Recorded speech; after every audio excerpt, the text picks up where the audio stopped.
देखिए आज का क्लास में हम लोग क्या करने वाले हैं। आज की क्लास में हम लोग बात करेंगे कंप्लीमेंट ऑफ अ रिलेशन की। ठीक है, कंप्लीमेंट ऑफ अ रिलेशन की आज के क्लास में हम लोग बात करने वाले हैं। ठीक है, देखिए कंप्लीमेंट ऑफ अ रिलेशन, तो कंप्लीमेंट का मतलब क्या होता है। सबसे पहले देखिए, जब हम लोग सेट की जब हम लोग जब बात कर रहे थे, है ना, जब हम लोग सेट थ्योरी पढ़ रहे थे, तो उस समय भी कंप्लीमेंट आया था। ठीक है, उस समय हम लोग क्या क्या क्या कैलकुलेट करते थे, दैट इज हम लोग जो है उस समय जो थे हम लोग complement of a set calculate करते थे। ठीक है, उस समय हम लोग क्या करते थे, complement of a set calculate करते थे।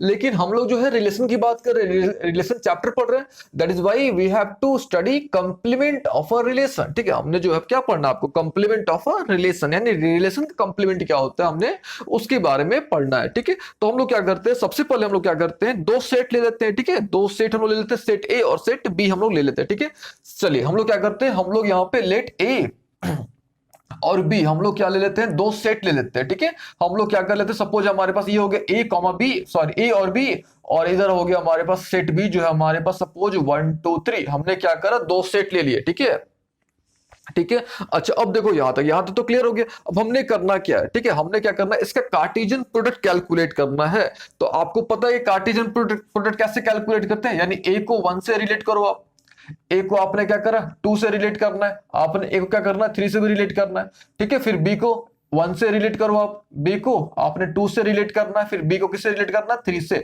तो हमने यहाँ पे क्या करा, कार्टेशियन प्रोडक्ट कैलकुलेट कर लिया, यानी यहाँ पे हमने क्या करा, ए क्रॉस बी हमने कैलकुलेट कर लिया। ठीक है, ए क्रॉस बी हमने क्या करा, कैलकुलेट कर लिया। अच्छा एक चीज देखो, अभी तक हमने जो पिछले क्लासेस में जो भी बात करी, आपने नोटिस किया होगा कि हम लोग जो है केवल एक ही सेट ले रहे थे। ठीक है, लेकिन अभी हमने क्या करा, दो सेट लिया, यहाँ पे सेट ए और सेट बी लिया है। ठीक है, सेट दो सेट क्यों लिया है, ताकि हमको हमको आपको जो है ये बेहतर हम समझा पाए, यानी कॉम्प्लीमेंट का जो कॉन्सेप्ट है आपको ये बेहतर समझ आए। ठीक है, आप ए क्रॉस ए से भी मतलब एक सेट लेके भी आप इसको समझ सकते हो। ठीक है, लेकिन हमने यहाँ पे दो सेट लिया है ताकि आपको बेहतर समझ आए। ठीक है, तो हमने यहाँ पे क्या करा, ए था हमारे पास और बी था, हमने क्या करा ए क्रॉस बी कैलकुलेट कर लिया। ठीक है, तो हमारे पास क्या क्या रिजल्ट आया, हमारे पास A1 आ गया। ठीक है, हमारे पास हमको मिलेगा A2 मिला, A3 मिल गया हमारे पास। ठीक है, सिमिलरली वी हैव B1, ये मिल गया हमको B2, और ये मिल गया हमारे पास, क्या मिल गया B3। हमने यहाँ पे क्या करा, ए क्रॉस बी कैलकुलेट कर लिया। ठीक है, हमने क्या करा, दो सेट लिए थे, दोनों हमारे नॉन एम्प्टी सेट थे। ठीक है, हमने क्या करा, सबसे पहले ए क्रॉस बी हमने कैलकुलेट कर लिया। ठीक है, ए क्रॉस बी हमने कैलकुलेट कर लिया। ए क्रॉस बी आपको कैलकुलेट करने आता है, इसको आप ऐसे भी कैलकुलेट कर सकते हो। अगर आपको वेन डायग्राम एरो डायग्राम के थ्रू अगर प्रॉब्लम हो रही समझने में, तो आप इसको ऐसे कैलकुलेट कर सकते हो। सपोज हमारे पास ए क्या था, हमारे पास ए कॉमा बी था, और बी हमारे पास क्या था, ये 1 2, और ये हमारे पास 3 था। तो आप ऐसे भी इसको कैलकुलेट कर सकते हो, ए को आप 1 से रिलेट करो, ए को आप 2 के साथ रिलेट करो, फिर ए को 3 के साथ रिलेट करो, then you get A1 A2 and A3, A1 A2 A3। अब बी को फिर बी को 1 से करो, B1 ये हो गया B2, और ये क्या मिलेगा आपको B3, यानी B1 B2 और क्या मिल गया B3। तो हमने यहाँ पे क्या करा, ए क्रॉस बी कैलकुलेट कर लिया। ठीक है, ए क्रॉस बी कैलकुलेट कर लिया। अच्छा सपोज करो हमारे पास कोई रिलेशन अवेलेबल है। ठीक है, हम लोग क्या करते हैं, एक कोई रिलेशन ले लेते हैं। ठीक है, अच्छा रिलेशन क्या होता है आपको पता होना चाहिए, रिलेशन जो होता है ए क्रॉस बी का सबसेट होता है। ठीक है, व्हाट इज रिलेशन, तो रिलेशन देखो ध्यान से दो तीन चीजों पे ध्यान देना होगा। जब भी हम लोग रिलेशन की बात करेंगे, यानी क्लियरली समझ लो कि वहां पे हमने दो सेट लिए हुए, दोनों डिफरेंट सेट लिए हुए हैं। लेकिन जैसे ही हम लोग रिलेशन और सेट की बात कर रहे हैं, यानी वहां पे जो है हमने एक ही सेट लिया हुआ है। ठीक है, यानी वहां पे हम लोग जो है ए क्रॉस ए की बात कर रहे हैं। ठीक है, ये ध्यान देने वाली बात है। ठीक है, तो हम लोग यहाँ पे क्या करते हैं, अपने से क्या करते हैं, एक रिलेशन ले लेते हैं। सपोज ए ले लेते हैं हम लोग खुद से, लाइक A2 ले लेते हैं हम लोग। ठीक है, ये हम लोग ले लेते हैं B1, और हम लोग क्या ले लेते हैं B, 3। हम लोग यहाँ पे क्या करते हैं, अपने से जो है खुद से एक रिलेशन एज्यूम कर लेते हैं। ठीक है, अच्छा एक ध्यान देने वाली बात है, ये जो रिलेशन अब देखो ध्यान से, क्या उसका सबसेट है, यानी A2 B1 और B3 जो हमने लिया हुआ यहाँ पे रिलेशन, क्या इसका ये सबसेट है। अब चेक करो पहले, हमने देखो रिलेशन का लॉजिक क्या होता है कि रिलेशन यानी क्या चीज, सिंपल सी बात है, रिलेशन यानी subset of A cross B. अब देखो ध्यान से, A2 इसमें अवेलेबल है, B1 भी अवेलेबल है, B3 भी अवेलेबल, यानी क्लियरली जो हमारा ये रिलेशन है। ठीक है, तो हमने क्या करा, सबसे पहले हमारे पास दो सेट अवेलेबल था, एक ए था बी था, हमने ए क्रॉस बी कैलकुलेट कर लिया। ए क्रॉस बी के बाद हमारे पास एक रिलेशन अवेलेबल है, दैट इज आर। आर क्या होता है, सबसेट होता है ए क्रॉस बी का, दैट इज आर का पूरा एलिमेंट ए क्रॉस बी में होना चाहिए। खैर हमारा टारगेट क्या है, हमारा जो टारगेट है, we have to calculate the complement of are.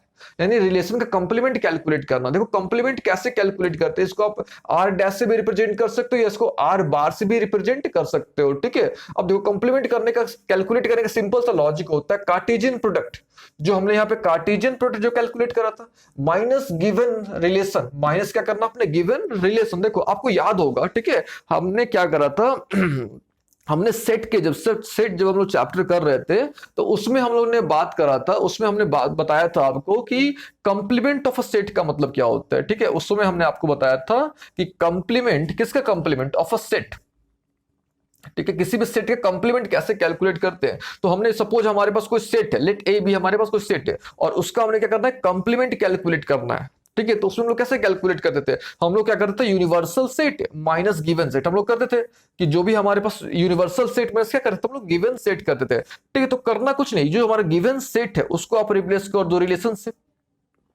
ठीक है। ये जो यूनिवर्सल सेट है, ठीक है, यूनिवर्सल सेट को आपने रिप्लेस कर देना कार्टेशियन प्रोडक्ट से, ठीक है।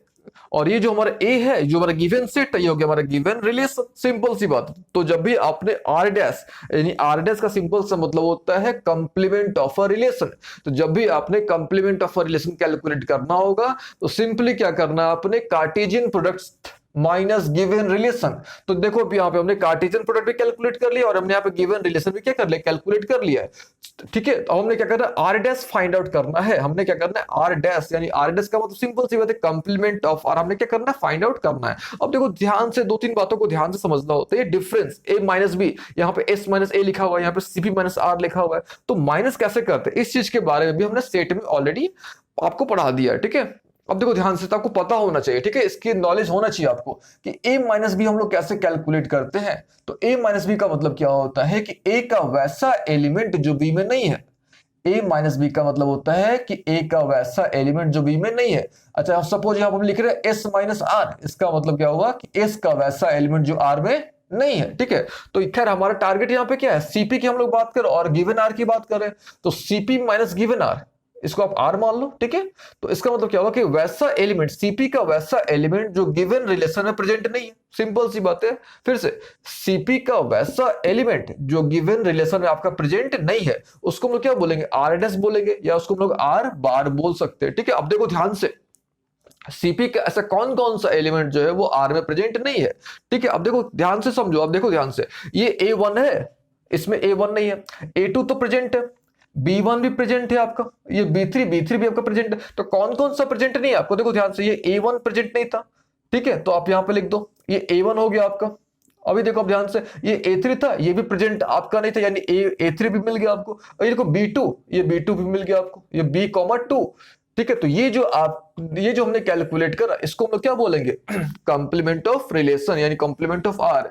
तो ध्यान रखना है, जब भी आपने कंप्लीमेंट कैलकुलेट करना तो सिंपल सा लॉजिक होता है Cartesian product minus given relation. देखो यहाँ पे गिवन रिलेशन के बारे में क्यों बात कर रहे हैं, ठीक है, क्योंकि रिलेशन बहुत तरह के पॉसिबल होते हैं, ठीक है। अगर आपके पास कार्टेशियन प्रोडक्ट है तो बहुत तरह के रिलेशन पॉसिबल होते हैं, ठीक है। आपको पता होना चाहिए कि टोटल नंबर ऑफ रिलेशन कितने पॉसिबल होते हैं, that is 2 to the power mn, ठीक है। तो हम लोग इसीलिए बात करें कि जो गिवन रिलेशन, इसीलिए हम यहाँ पे बात कर रहे हैं कि जो रिलेशन दिया होगा उसकी हम लोग यहाँ पे बात कर रहे हैं, ठीक है। तो ये ध्यान देने वाली बात है, ठीक है, ठीक है। और हमने किया कुछ नहीं, जैसे एकदम सिमिलर अगर आप देखो तो कंप्लीमेंट ऑफ सेट के काफी सिमिलर है, ठीक है। करना क्या था उसमें, हमारे पास क्या था, जो गिवन सेट था उसको आप रिप्लेस कर दो गिवन आर से, जो आपका यूनिवर्सल सेट था उसको आप रिप्लेस कर दो कार्टेशियन प्रोडक्ट से, ठीक है। तो यहां पे हमने क्या करा, कैसे कैलकुलेट करते हैं, यानी कंप्लीमेंट क्या होता है वो हमने सीख लिया, किसका कंप्लीमेंट, तो आर का कंप्लीमेंट, ठीक है। अब देखो इसके अलावा हमने क्या करना, 2 लॉज सीखने हैं, ठीक है, 2 रूल है इसके, अब रूल पे ध्यान देना, ठीक है। हम लोग क्या करते हैं, ये तो हमने कैलकुलेट कर लिया, हमने क्या करना, 2 रूल जो होते हैं इससे रिलेटेड जो 2 रूल है वो हम लोग थोड़ा देख लेते हैं, ठीक है। अच्छा अब देखो ध्यान से, हमने यहाँ पे क्या कैलकुलेट करा, आर, हमारे पास आर अवेलेबल था, ठीक है। आर हमारे पास क्या था, ये हमारे पास A2 B1 B3, आप यहाँ पे लिख दो, हमारे पास जो आर अवेलेबल था ये क्या था, हमारे पास A2, ये था हमारे पास B1, ठीक है, A2 था, हमारे पास B1 था, और हमारे पास क्या था B3, ये हमने आर कैलकुलेट कर लिया, आर तो हमारे पास ऑलरेडी गिवन था। अच्छा आर डैश हमने कैलकुलेट करा, आर डैश यानी कंप्लीमेंट ऑफ आर हमने कैलकुलेट करा, ये क्या हमने कैलकुलेट करा, दैट इज A1। अब देखो ध्यान से, यहाँ पे हमने कैलकुलेट करा हुआ A1 A3 और B2, ठीक है, A1 A3 और B2। यहाँ पे आप लिख दो A1 हो गया, ये हो गया A3, और यहाँ पे हमने कैलकुलेट कर लिया B2। ये हमने R तो ऑलरेडी जो गिवन था हमने R डैश कैलकुलेट करा। कैसे कैलकुलेट करा पता है आपको, दैट इज कार्टेशियन प्रोडक्ट यानी CP माइनस गिवन रिलेशन। अब एक काम करते हैं हम लोग दोनों का यूनियन कर लेते हैं एक बार, यानी R का और R डैश का यूनियन कर लेते। जब यूनियन करोगे, अब देखो ध्यान से, अगर आप यूनियन करोगे तो वापस आपको A क्रॉस B मिल जाना ही मिल जाना है, यानी सिंपल सी बात है, यानी R और R डैश का जो यूनियन होता है वो वापस आपको कार्टेशियन प्रोडक्ट यानी A क्रॉस B जो है आपको दिला देता है। ठीक है, अब इस काम को उसको आप करके देखो, अब इन दोनों का यूनियन करके देखो आप।